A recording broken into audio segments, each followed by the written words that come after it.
ไปเบื้องนี้นี่มีคนมายาม มีคนมาหลักเอาใส่เอาหลอบเนาะเสียอันหนึ่งหลอบมันเอาใส่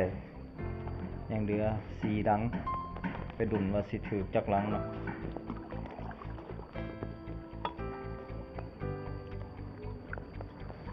สีลังสุดนี่เอาใส่บริใส่อาหารบริใส่เข่าบริใส่หัวอาหารไว้เนาะมีแต่ทิ่มใบมัดแล้วก็ทิ่มใบละละไปดุนน้ำกันว่ามันสิเข่าบ่ในเมื่อเฮาบ่ใส่อาหารสิมีปลายังเข่าแน่เนาะ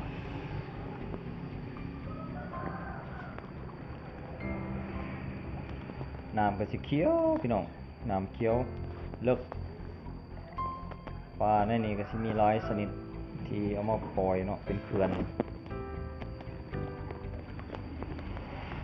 มีปลานิ่นปลาในปลากินหญ้าปลาเก็ดแหลมนี่ก็หลอบแบบซุ่มไก่ที่เอาใส่เห็ดผับได้เนาะเอามาทิ่มไปอยู่นี่เมื่อก่อนได้ปลาในตัวนึงแต่บ่ได้ถ่ายแต่ว่าสุดนี้บ่เข้าบ่ถึกเนาะไปเบิ่งหัวที่2เบิ่งหลังที่2เนาะ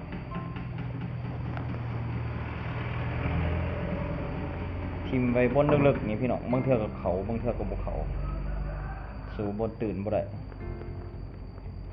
หลังที่2สิมีบ่ได้ใส่หยังไว้เนาะพี่น้องบ่มีบ่ถือ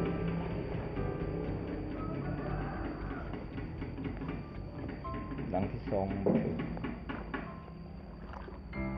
ตอนนั้นหลังนี้ก็พอมานอยู่ไปเบิ่งหลังที่3หลังที่3สิมานอยู่บ่หลังที่3หลังที่3นี่เป็นหลอบยาวพี่น้องคู่กับตัวที่เขาเจ้าลักไปเนาะหลอบยาวตัวนี้บ่ถือบ่เข้าไปเบิ่งตัวที่4นี่มานอยู่พี่น้องหลอบสั่นหลอบน้อยปลาเข้าตลอดมันปลานิ่นกับปลาในปลาคอเนาะถือตลอดหลอบน้อยตัวนี้ไปเบิ่งน้ำกันดุนนี่สิถือปลายังไง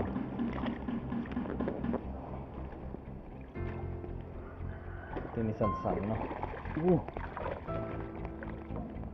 ฝึกนี่ดอกมาเลยพี่ดอกตัวสิบ3ตัวโอเคโอ้สายสวย